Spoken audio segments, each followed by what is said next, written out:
चैत्र मास के कृष्ण पक्ष की दशमी को दशा माता की पूजा अर्चना करने का और दशा माता की कथा कहानी सुनने का अवसर मिलता है। दशा माता के पूजन के लिए आपको सुबह जल्दी उठकर स्नान करना चाहिए। सुबह स्नान आदि के बाद व्रत और पूजा का संकल्प लें।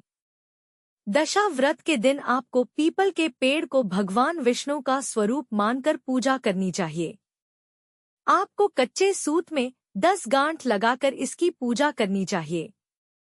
महिलाएं पूजन के बाद इस डोरे को गले में बांधती हैं। ऐसा करने से घर में सुख समृद्धि आती है। आपको पीपल के पेड़ की परिक्रमा करते हुए भगवान विष्णु के मंत्रों का जाप करना चाहिए। पीपल के वृक्ष की 10 परिक्रमा करनी चाहिए। इसके बाद वृक्ष के नीचे दीपक प्रज्वलित करें और अबीर, गुलाल, कुमकुम, चावल आदि चीजों को अर्पित करें। दशा माता के व्रत पर दिन में एक बार बिना नमक के भोजन का सेवन करना चाहिए। सुहागिन महिलाएं घर की दशा सुधारने के लिए दशा माता का व्रत करती हैं। दशा माता के पूजन के बाद दशा माता की आरती जरूर करनी चाहिए। दशा माता व्रत की प्रामाणिक कथा के अनुसार प्राचीन समय में राजा नल और दमयंती रानी सुखपूर्वक राज्य करते थे। उनके 2 पुत्र थे। उनके राज्य में प्रजा सुखी और संपन्न थी। एक दिन की बात है कि उस दिन होली दशा थी। एक ब्राह्मणी राजमहल में आई और रानी से कहा, दशा का डोरा ले लो। बीच में दासी बोली, हाँ रानी साहिबा। आज के दिन सभी सुहागिन महिलाएं दशा माता की पूजन और व्रत करती हैं तथा इस डोरे की पूजा करके गले में बांधती हैं, जिससे अपने घर में सुख समृद्धि आती है। अतः रानी ने ब्राह्मणी से डोरा ले लिया और विधि अनुसार पूजन करके गले में बांध दिया। कुछ दिनों के बाद राजा नल ने दमयंती के गले में डोरा बंधा हुआ देखा। राजा ने पूछा, इतने सोने के गहने पहनने के बाद भी आपने यह डोरा क्यों पहना? रानी कुछ कहती, इसके पहले ही राजा ने डोरे को तोड़कर जमीन पर फेंक दिया। रानी ने उस डोरे को जमीन से उठा लिया और राजा से कहा, यह तो दशामाता का डोरा था, आपने उनका अपमान करके अच्छा नहीं किया। जब रात्रि में राजा सो रहे थे तब दशामाता स्वप्न में बुढ़िया के रूप में आई और राजा से कहा, हे राजा, तेरी अच्छी दशा जा रही है और बुरी दशा आ रही है। तूने मेरा अपमान करने अच्छा नहीं किया। ऐसा कहकर बुढ़िया दशामाता अंतर्ध्यान हो गई। अब जैसे तैसे दिन बीतते गए, वैसे वैसे कुछ ही दिनों में राजा के ठाट बाट, हाथी घोड़े, लावलश्कर, धन धान्य, सुख शांति सब कुछ नष्ट होने लगे। अब तो भूखे मरने का समय तक आ गया। एक दिन राजा ने दमयंती से कहा, तुम अपने दोनों बच्चों को लेकर अपने मायके चली जाओ। रानी ने कहा, मैं आपको छोड़कर कहीं नहीं जाऊंगी। जिस प्रकार आप रहेंगे उसी प्रकार मैं भी आपके साथ रहूंगी। तब राजा ने कहा, अपने देश को छोड़कर दूसरे देश में चलें, वहां जो भी काम मिल जाएगा वही काम कर लेंगे। इस प्रकार नल दमयंती अपने देश को छोड़कर चल दिए। चलते चलते रास्ते में भील राजा का महल दिखाई दिया। वहां राजा ने अपने दोनों बच्चों को अमानत के तौर पर छोड़ दिया। आगे चले तो रास्ते में राजा के मित्र का गांव आया। राजा ने रानी से कहा, चलो हमारे मित्र के घर चलें। मित्र के घर पहुंचने पर उनका खूब आदर सत्कार हुआ और पकवान बनाकर भोजन कराया। मित्र ने अपने शयन कक्ष में सुलाया। उसी कमरे में मोर की आकृति की खूंटी पर मित्र की पत्नी का हीरो जड़ा कीमती हार टंगा था। मध्यरात्रि में रानी की नींद खुली तो उन्होंने देखा कि वह बेजान खूंटी हार को निगल रही है। यह देखकर रानी ने तुरंत राजा को जगाकर दिखाया और दोनों ने विचार किया कि सुबह होने पर मित्र के पूछने पर क्या जवाब देंगे। अतः यहाँ से इसी समय चले जाना चाहिए। राजा रानी दोनों रात्रि को ही वहां से चल दिए। सुबह होने पर मित्र की पत्नी ने खूंटी पर अपना हार देखा। हार वहां नहीं था। तब उसने अपने पति से कहा, तुम्हारे मित्र कैसे हैं जो मेरा हार चुराकर रात्रि में ही भाग गए हैं? मित्र ने अपनी पत्नी को समझाया कि मेरा मित्र कदापि ऐसा नहीं कर सकता। धीरज रखो, कृपया उसे चोर मत कहो। आगे चलने पर राजा नल की बहन का गांव आया। राजा ने बहन के घर खबर पहुंचाई कि तुम्हारे भाई भौजाई आए हुए हैं। खबर देने वाले से बहन ने पूछा, उनके हालचाल कैसे हैं? वह बोला, दोनों अकेले हैं, पैदल ही आए हैं तथा वे दुखी हाल में हैं। इतनी बात सुनकर बहन थाली में कांदा रोटी रखकर भैया भाभी से मिलने आई।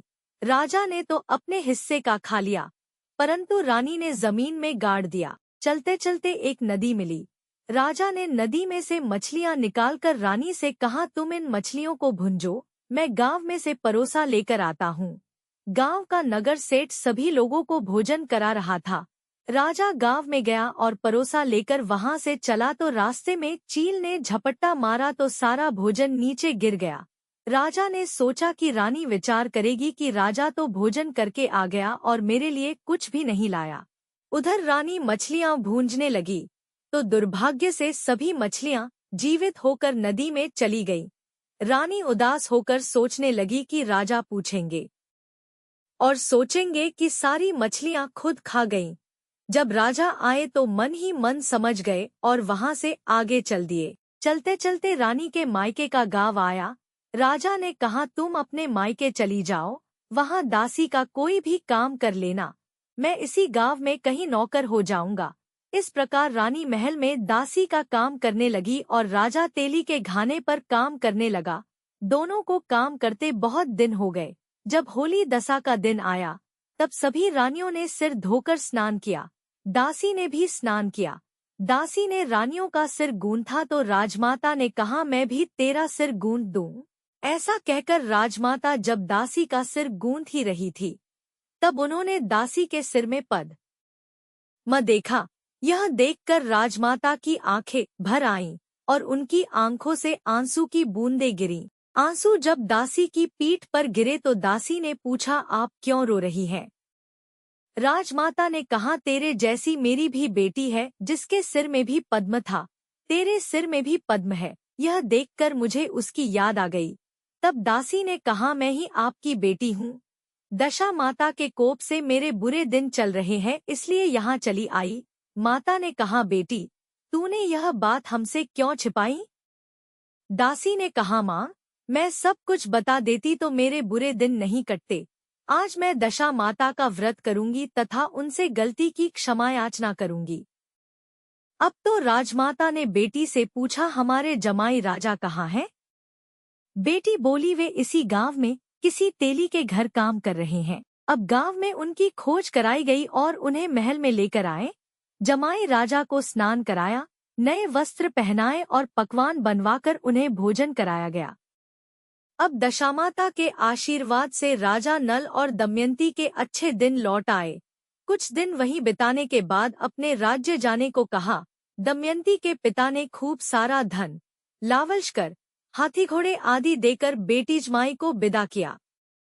रास्ते में वही जगह आई जहां रानी में मछलियों को भूना था और राजा के हाथ से चील के झपट्टा मारने से भोजन जमीन पर आ गिरा था। तब राजा ने कहा, तुमने सोचा होगा कि मैंने अकेले भोजन कर लिया होगा, परंतु चील ने झपट्टा मारकर गिरा दिया था। अब रानी ने कहा, आपने सोचा होगा कि मैंने मछलियां भूनकर अकेले खा ली होंगी, परंतु वे तो जीवित होकर नदी में चली गई थी। चलते चलते अब राजा की बहन का गांव आया। राजा ने बहन के यहाँ खबर भेजी। खबर देने वाले से पूछा कि उनके हालचाल कैसे हैं। उसने बताया कि वे बहुत अच्छी दशा में हैं। उनके साथ हाथी घोड़े लावलश्कर हैं। यह सुनकर राजा की बहन मोतियों की थाल सजाकर लाई। तभी दमयंती ने धरती माता से प्रार्थना की और कहा, माँ आज मेरी अमानत मुझे वापस दे दो। यह कहकर उस जगह को खोदा जहाँ कांदा रोटी गाड़ दिया था। खोदने पर रोटी तो सोने की और कांदा चांदी का हो गया। ये दोनों चीजें बहन की थाली में डाल दी और आगे चलने की तैयारी करने लगे। वहां से चलकर राजा अपने मित्र के घर पहुंचे। मित्र ने उनका पहले के समान ही खूब आदर सत्कार और सम्मान किया। रात्रि विश्राम के लिए उन्हें उसी शयन कक्ष में सुलाया। मोरनी वाली खूंटी के हार निगल जाने वाली बात से नींद नहीं आई।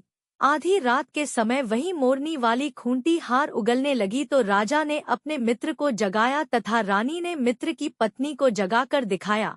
आपका हार तो इसने निगल लिया था। आपने सोचा होगा कि हार हमने चुराया है।